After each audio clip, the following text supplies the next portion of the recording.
Did you know that as a Christian, the way you dress can have a negative effect on both your spiritual life and that of those around you?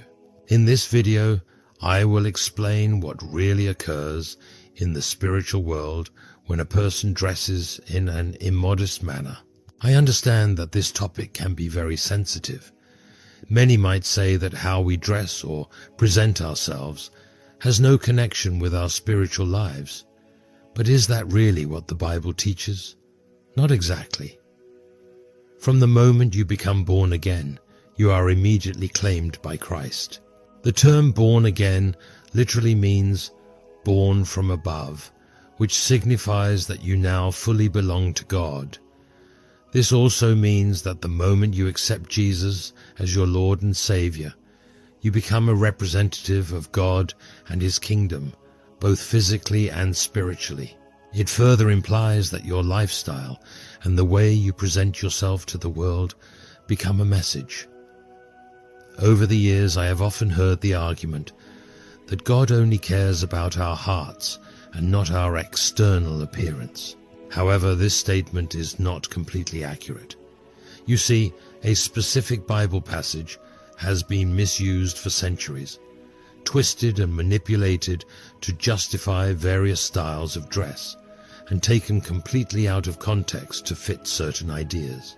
God looks at both our inner self and our external self because He created us as complete beings, consisting of both body and spirit. To think that He only pays attention to one part of our being is frankly naive and could lead us astray. As C.S. Lewis so profoundly wrote in The Weight of Glory, the body is the instrument by which the soul manifests itself. This means that how we treat and present our physical selves is deeply connected to the state of our inner lives. Our outward choices are not isolated from our spiritual reality. They reflect it. Let's examine the scripture that is often misquoted to support this claim. In 1 Samuel 16:7 it says, "But the Lord said to Samuel, 'Do not consider his appearance or his height, for I have rejected him.' The Lord does not look at the things people look at. People look at the outward appearance, but the Lord looks at the heart." This verse was spoken when Samuel was about to choose the next king of Israel. God was instructing Samuel not to choose someone based solely on physical appearance, because he had already rejected Saul, who looked the part of a king but had a disobedient heart. The scripture was not addressing dressing styles at all. Context is always important. Now here's where things become more interesting. In the spiritual world, there are what we call seductive spirits. These spirits cannot express themselves to the world without a physical body, so they look for a person through whom they can show their character. It is natural to be born with a basic sense of decency programmed into us by God. Even a little child learns to cover up as they grow, and this understanding is instilled from birth. However, when a seductive spirit takes hold of a person, that spirit will do everything possible to reveal itself through that individual. One of the main ways it does this is by driving the person to dress in a way that exposes their body. Often, the individual may not even realize that they are being influenced in this manner. When someone is filled with such a spirit, they might constantly be drawn to immodest clothing. Even if there are many decent options available, the person may still choose attire that reveals parts of their body, because the spirit inside them is actively pushing them to do so. What might appear simply as a fashion choice is actually the spirit of nudity and seduction, urging them to show more skin or dress in a revealing manner. In Mark chapter 5, the Bible tells the story of a demon-possessed man who lived in the tombs. The text describes him as being naked and always in chains. But something occurred when Jesus cast the evil spirits out of him and sent them into a herd of pigs. The Bible then records that the man, once possessed, was later found fully clothed and in his right mind. This shows us that the spirits controlling him were the reason he was seen naked and once freed, he felt the need to dress properly. Some may argue that if parts of the body are covered, then it is acceptable. However, the important question is, how does it appear to God and to the world? Simply wearing some clothing while exposing other sensitive areas does not mean a person is properly dressed. It is entirely possible for someone to be technically clothed, yet appear exposed. There is no true born-again Christian who would feel comfortable exposing themselves while claiming that it does not matter. They understand that they have been bought by Christ and that their body no longer belongs solely to them. The moment they choose to wear something inappropriate, the Holy Spirit within them will trigger a warning, known as conviction. If a Christian dresses in a revealing way and feels no concern, it indicates that their conscience might be dulled, or that they are not truly filled with the Holy Spirit. In 1 Corinthians 6:20 it states, "For you were bought at a price. Therefore honor God with your body and with your spirit." Notice that it clearly instructs us to honor God in both our body and our spirit. C.S. Lewis captures this concept beautifully in Mere Christianity when he writes, "You don't have a soul, you are a soul, you have a body." This profound statement reminds us that our physical body is not separate from our spiritual identity. It is part of it. The way we treat and present our body reflects the state of our soul. Consider this. When someone looks at you, do they see a reflection of Christ's character, or do they see someone who blends in with the world? Our clothing choices form a part of our testimony. They speak volumes about our values, our priorities, and our relationship with God. What you wear often reflects who you are inside. It is true that a person should not be judged solely by their attire, but the reality is that not all clothing styles are neutral. Certain outfits carry an unclean energy, and when you wear such clothing, the spirit within you can emit a negative presence. This can lead people to develop impure desires towards you. As I mentioned, when a person is influenced by a spirit of lust or seduction, that spirit does everything it can to express itself through that individual. This explains why sometimes you may be near someone and feel overwhelmed by a strong, lustful atmosphere. It is not just about the clothes, it is also about the spiritual force behind them. If you continue to dress in this manner over time, the spirits that are active in such an atmosphere will start to weaken your self-control. This means you might begin to attract the wrong kind of attention, making it harder for you to resist temptation. The spirit inside you is actively reducing your willpower, making it easier for you to fall into acts of sexual immorality. This is why some types of clothing can make a person feel overly sensual or seductive, while other outfits can lead to struggles with inappropriate desires. These occurrences are not mere coincidences. A spirit is working behind the scenes. This also explains the rising issue of teenage pregnancies worldwide. When standards in clothing become lax, young girls may begin to act out at an early age, which is exactly what the enemy desires, to disrupt their future. While someone might believe they are simply trying to look good, they may unknowingly be serving as a vessel for lust. Now you might be thinking, I am not responsible for someone else's thoughts. To some extent that is true. However, while we cannot completely control another person's thoughts, we can still have an influence. When you choose to dress in a way that is clearly designed to attract lustful attention, you are placing a stumbling block in front of others. Romans 14:13 advises us not to cause others to stumble by our actions. The Greek word for stumbling block in this context means an obstacle that causes someone to trip or fall. When we dress immodestly, we are putting spiritual obstacles in the paths of those around us. When we consistently dress in a way that incites lust, We are essentially siding with the spirit of seduction.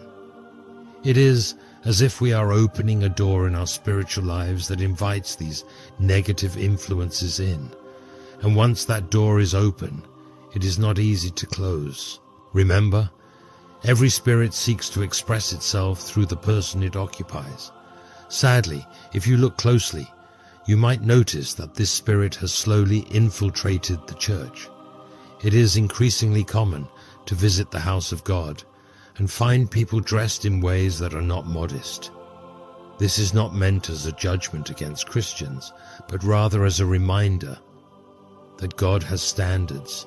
In 2 Timothy 2:19, the Bible tells us, "Nevertheless, God's foundation stands firm, having this seal, the Lord knows those who are his." This means that God has clear expectations for us. Some may ask, what if I dress modestly for church, but wear revealing clothes when I go out? To that I must say that this inconsistency is problematic. There is no special church outfit. God expects us to dress modestly at all times, whether we are in church or out in the world. Romans 12:2 reminds us, "Do not conform to the patterns of this world, but be renewed in your mind, so that you can prove what is good, acceptable, and perfect in God's sight." This means that it is our responsibility to demonstrate to the world what is good, acceptable, and pleasing to God, not the other way around. If we continually dress in ways that attract lust, we are allowing these spirits to work through us. In Matthew 5:28, Jesus said, "But I say to you that anyone who looks at a woman with lustful intent has already committed adultery with her in his heart." Pay close attention to the language Jesus used here. He did not simply say that you have sinned against her. He said that you have sinned with her. That small word makes a crucial difference that many overlook. The original Greek word implies a mutual action or state. This suggests that both the one who is lusting and the one being lusted after are involved in an act of unfaithfulness. When someone lusts after you because of immodest clothing, you are not just a bystander. You are involved in that act spiritually. This is why you might sometimes struggle with sudden lustful thoughts as you continue to present yourself as an object of desire. You invite these seductive forces into your life. These forces not only affect those around you, but also begin to work in your own life. When people are attracted to you because of your clothing, the forces behind that attraction also target you. This is especially true if you dress in a provocative manner on purpose. Once these forces take hold, you might become overly focused on your appearance, constantly seeking approval through your looks. This can lead to other problems like vanity, insecurity, and even more serious forms of sexual immorality. The more you give in to these urges, the stronger they become, and before you know it, you are not only dressing immodestly, but also giving room for the very forces we should be resisting. In 2 Corinthians 5:20 we are told, "Therefore we are ambassadors for Christ, as though God were making his appeal through us." Every part of our lives should reflect his character, including how we present ourselves. When we dress inappropriately, we are not only causing others to stumble, we are misrepresenting the one we serve. Consider a job interview or working in a corporate setting. You dress respectfully to show professionalism. Would you show up in beachwear or pajamas? Of course not. Your attire sends a message about your attitude and respect for the situation. If we adhere to dress codes for our earthly employers, how much more should we, as representatives of the King of Kings, dress in a way that honors him? Our God, who is too pure to look upon evil, deserves nothing less than our utmost respect in every aspect of our lives, including our clothing choices. Additionally, the Bible tells us that our bodies are temples of the Holy Spirit. In 1 Corinthians 6, verses 19 to 20, it says, "Do you not know that your body is a temple of the Holy Spirit, who is in you, whom you have received from God, and that you are not your own? For you were bought at a price. Therefore honor God with your body." With this in mind, how can we justify dressing in a way that turns this sacred temple into a display for lust? It is not only inappropriate, but it is also a misuse of what God has set apart for himself. Some might say, "I'm not trying to seduce anyone. I just like how these clothes look on me." To that I would say, intention alone does not suffice. In 1 Thessalonians 5:22, we are advised to avoid anything that even appears to be evil. This means we are called to steer clear of anything that resembles sin, regardless of our personal intentions. This is where careful judgment is essential. We need to be honest with ourselves about the message our clothing sends. Are we dressing in a way that honors God and respects the sacredness of our bodies? Or are we unintentionally causing others to stumble? Some might claim that standards of modesty vary by culture and are therefore subjective. While specific dress codes can differ between cultures, the principle of modesty remains constant and timeless. 1 Timothy 2 verses 9 to 10 advises that women should dress with decency and self-control, not with extravagant hairstyles, gold, pearls, or expensive clothing, but with good deeds that suit those who profess to follow God. This passage is not outlining a strict dress code, but rather directing us to focus on actions and character rather than flashy or provocative outfits. You might also wonder, isn't it my right to express myself however I want? To that I would say that, as believers, we are held to a higher standard. Galatians 5:13 reminds us, "For you were called to freedom, but do not use your freedom as an opportunity for self-indulgence. Rather serve one another in love." Our freedom in Christ is not a license to do whatever we please. It is a call to serve and care for others, even if that means giving up some personal preferences. As C.S. Lewis said in Mere Christianity, "When you are behaving as if you belong to yourself, you will find yourself in contradiction with the truth. You belong to God." This truth reminds us that every choice, including how we dress, is an opportunity to reflect our true ownership. Our lives and bodies are not our own, but are dedicated to God. When we choose modesty, we are not just protecting ourselves, but also showing care for our brothers and sisters in Christ. We are creating an environment where people can focus on God without distractions, and we demonstrate respect for our own bodies and for others. In Matthew 5 verses 14 to 16, Jesus said, "You are the light of the world. A city set on a hill cannot be hidden, nor do people light a lamp and put it under a basket. Instead, they put it on a stand, so that those who come in can see the light. In the same way, let your light shine before others, that they may see your good deeds and praise your Father in heaven." As believers, we are called to stand out from the world and guide others towards Christ. When we follow the latest revealing trends, we dull our own light by blending in instead of standing apart. Let me be clear. This is not about legalism or imposing a strict dress code. It is about having our hearts set on God's will and letting that inner change be reflected in how we dress. It is about recognizing the value of our bodies and choosing attire that honors God and respects others. Romans 12 verses 1 to 2 urges us, "Therefore I urge you, brothers and sisters, in view of God's mercy, to offer your bodies as a living sacrifice, holy and pleasing to God. This is your true and proper worship.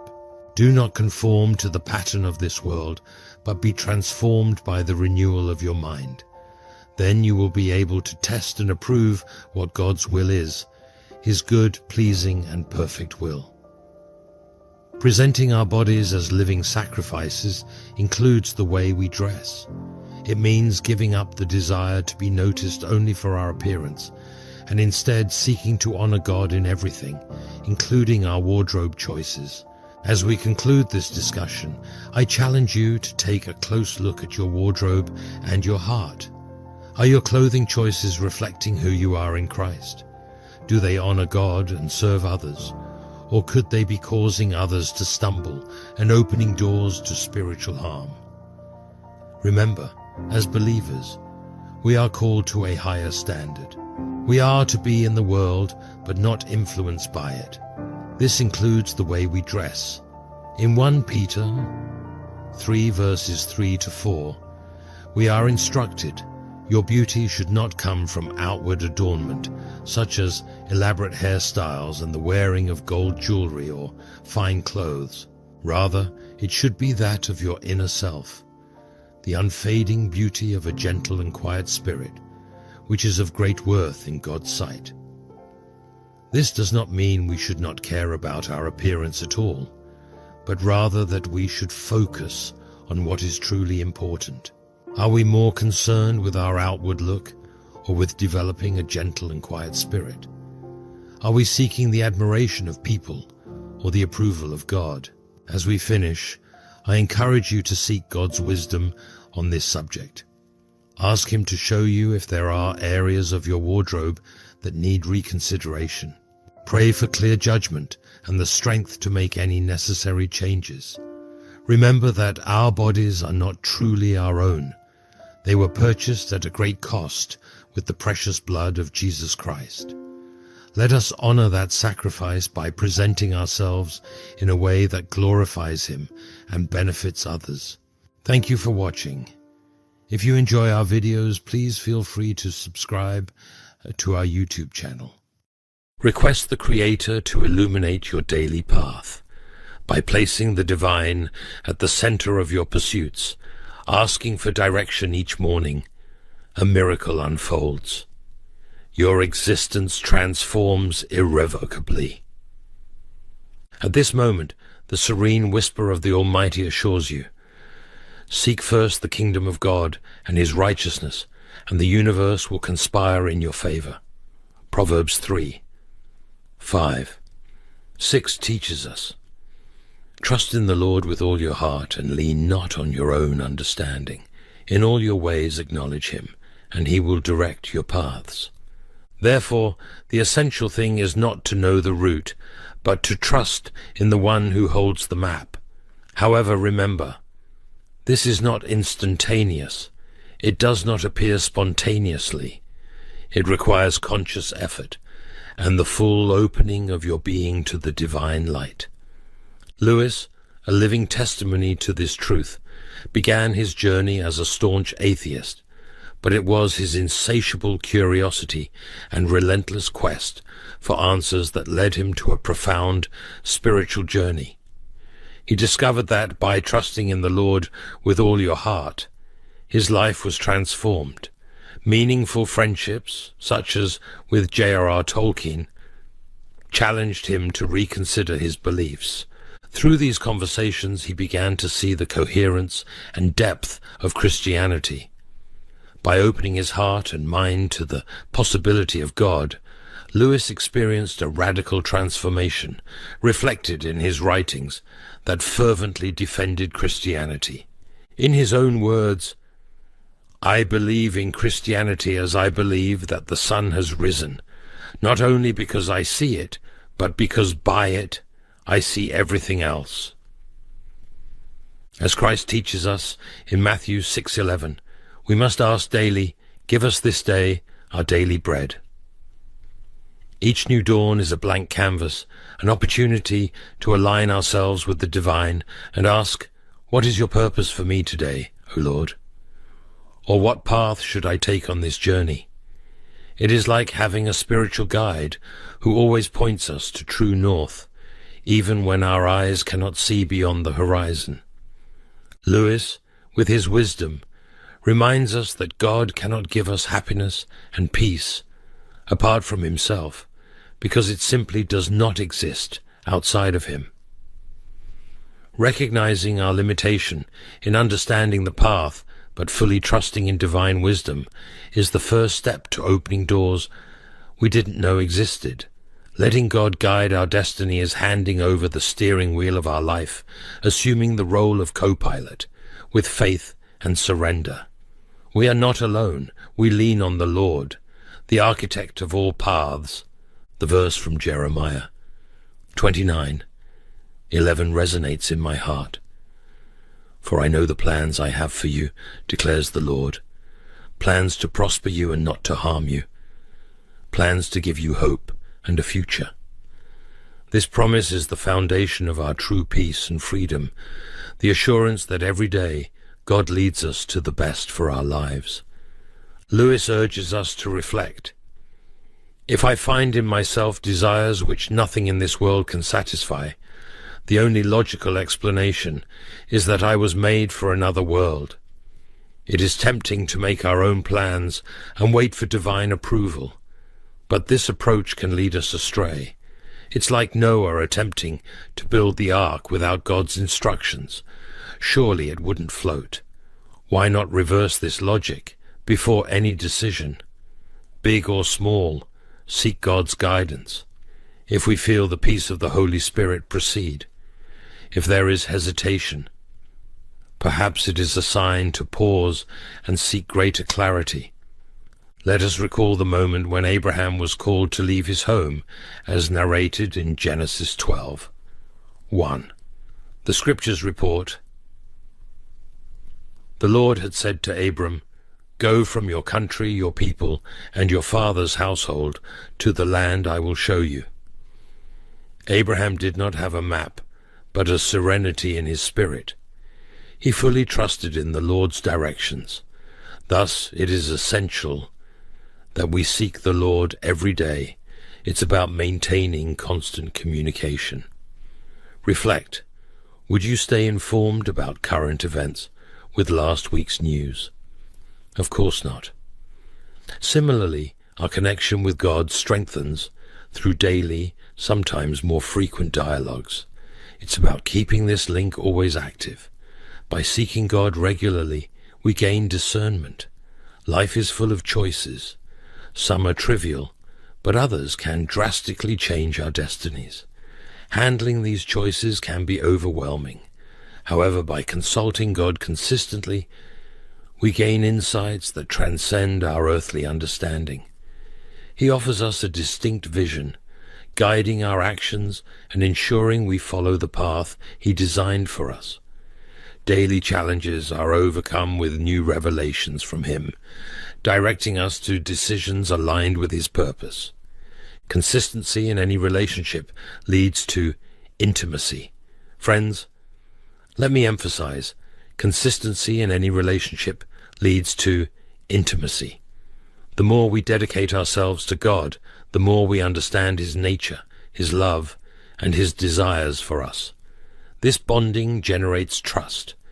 As we become familiar with the Lord's heart, it becomes easier to hand over our concerns to Him. Our faith strengthens as we witness His promises being fulfilled day after day. A daily commitment to seeking Him ensures that our relationship with God solidifies, remaining firm even in life's adversities.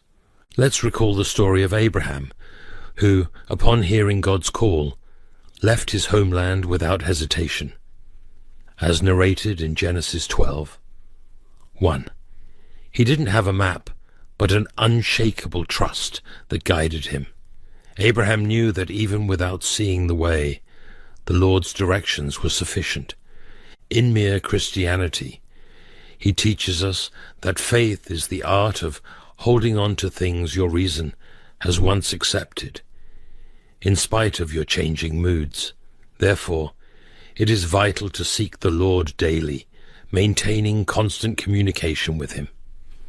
Just as we don't update ourselves with old news, our connection with God requires frequent and current dialogues, keeping the link with the divine alive.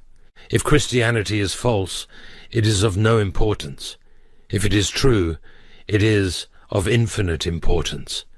The only thing it cannot be is moderately important. By turning to God regularly, we gain discernment to face life's choices. Some decisions may seem trivial, but others have the power to change our destiny. With God as our counselor, we receive insights that go beyond human understanding, guiding us and ensuring we follow the path He planned for us. Consistency in any relationship leads to intimacy. The more time we dedicate to God, the more we understand His character, His love, and His desires for us. This bond generates trust, and by knowing the Lord's heart, it becomes easier to hand over our worries to Him. Our faith strengthens as we witness His promises coming true day after day. A daily commitment to God solidifies our relationship with Him, keeping it firm even in adversity. True goodness, practiced by those who have faith in Christ, is done without expecting anything in return, but for the pleasure of answering the divine call. Sometimes we cling to past glories, believing that old formulas will be the key to today's challenges. We may comfort ourselves with the thought, "This is familiar. I've been through this before." But wise King Solomon, in Ecclesiastes 3:1, "To everything there is a season and a time for every purpose under heaven." This incites us to renew our strategies and perspectives in an era of rapid change. Clinging to the past or living on autopilot can leave us behind. Fortunately, divine mercy is new every morning, as Lamentations 3:22-23 comforts us. Because of the Lord's great love, we are not consumed, for His compassions never fail. They are new every morning. Great is your faithfulness. We can't go back and start over, but we can start now and make a new ending. If you have persisted in the same plan for a long time, it might be time to revisit your guidelines. God may be ready to start something new in your life. Are you prepared for this? Paul encourages us in Philippians 4:13. "I can do all things through Him who strengthens me." Therefore, let us be open to transformation, renewed daily by the word of the Lord, and guided by the Holy Spirit. The essence of our journey is not defined by what we already know, but by the constant guidance of the one who knows the best way. Lewis wrote, "I believe in Christianity as I believe that the sun has risen, not only because I see it, but because by it I see everything else." As we navigate the uncertainties of life, let us remember that we have the supreme guide. Let us seek His direction. His heavenly guidance awaits us. It is essential to seek God's direction every day. Speak to God first. He says, consider the episode of the Israelites and the golden calf in Exodus 32:1-4. When Moses delayed descending from the mountain, the people, impatient, acted on their own, resulting in poor choices. In moments of uncertainty, the path is not always to move forward. Sometimes it is necessary to stop, reflect, and seek divine wisdom. Proverbs 3:5-6 advises us, "Trust in the Lord with all your heart, and lean not on your own understanding. In all your ways submit to Him, and He will make your paths straight." Instead of reacting impulsively, why not take a moment for heavenly consultation? Lewis reminds us, prayer doesn't change God, but it changes the one who prays. Following God's direction can save us from unnecessary conflicts and hasty choices that we might later regret. Reflecting on David's life, a man after God's own heart, we see that even after defeating Goliath and facing numerous challenges, he never assumed he had all the answers. Before each battle or important decision, David sought the Lord's guidance. He knew that despite being an experienced warrior, God's perspective was infinitely broader than any human experience. In our own journey, we may feel tempted to rely on our past experience, but like David, we must remember that each situation is unique. Seeking God's direction ensures that our actions align with His plans, not just our assumptions. What God does for us, He does in us. Recognizing that God works within us in mysterious ways is an invitation to trust in His transformative work. The story of Joshua and the Gibeonites shows us the consequences of not seeking divine wisdom. Appearances can be deceiving, and without God's guidance, we can be seduced by empty promises. Humility is not thinking less of yourself, but thinking of yourself less. It is essential to seek divine direction, to discern the right path amidst life's distractions. I recall a funny story where two ladies mistook a rodent for a chihuahua. At first glance it seemed harmless, but a closer inspection revealed the truth. Similarly, we must verify the authenticity of situations before accepting them into our lives. A conversation with God can save us from many problems. As we navigate the vast terrain of life, it is crucial to seek God tirelessly, not only in big decisions but also in small ones. Lewis tells us that prayer doesn't change God, it changes the one who prays. Whether in business management, starting a relationship, or facing a family challenge, we need divine wisdom. Today I invite you to seek new direction and daily contact with the divine. As we do this, I have faith that God will guide our steps, protect us from pitfalls, and lead us to a future blessed by His grace. With humility and hope, I invoke divine discernment for every decision I will make. May the wisdom from above guide each choice, and may the Lord's presence be the beacon that illuminates my life. In the name of Jesus, I reject all confusion, hesitation, and doubt that may obscure my vision. Deliver me, Lord, from distractions and falsehoods that seek to lead me astray. I cry out for security and clarity, trusting that you are guiding my steps. I ask, Lord, for complete healing of my body, mind, and spirit, and that the peace that surpasses all understanding be my fortress. Protect me and my loved ones, declaring that all circumstances work in our favor. May your blessing accompany us, may your protection surround us, and may we be shielded from all evil. I implore your generosity in my life, that new horizons may open before me, filled with your grace and contentment. At this moment I join in prayer with all who hear these words. May we feel the warmth of your embrace, the firmness of your leadership, and the joy of walking with you every day. Guide us, Father, so that we do not rely solely on our own wisdom, but seek your direction in all we do. May your hand be upon us, leading us daily according to your perfect plan. In the name of Jesus, I proclaim that the love, grace, mercies, blessings, and prosperity of God fill our lives today. I am grateful, Lord, for hearing my prayers. In Jesus' name, I pray. Amen. If these words touched your heart, respond with an amen in the comments. May the blessings of this prayer rest upon you. Share this message with someone who needs these words and support with a gesture of kindness. Subscribe to receive more messages that will warm your heart and elevate your spirit. We thank all who walk with us. You are blessed to be a blessing.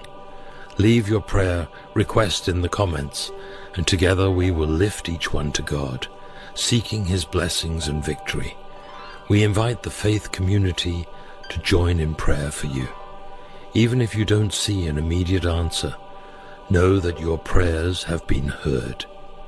We are interceding for each request according to God's will.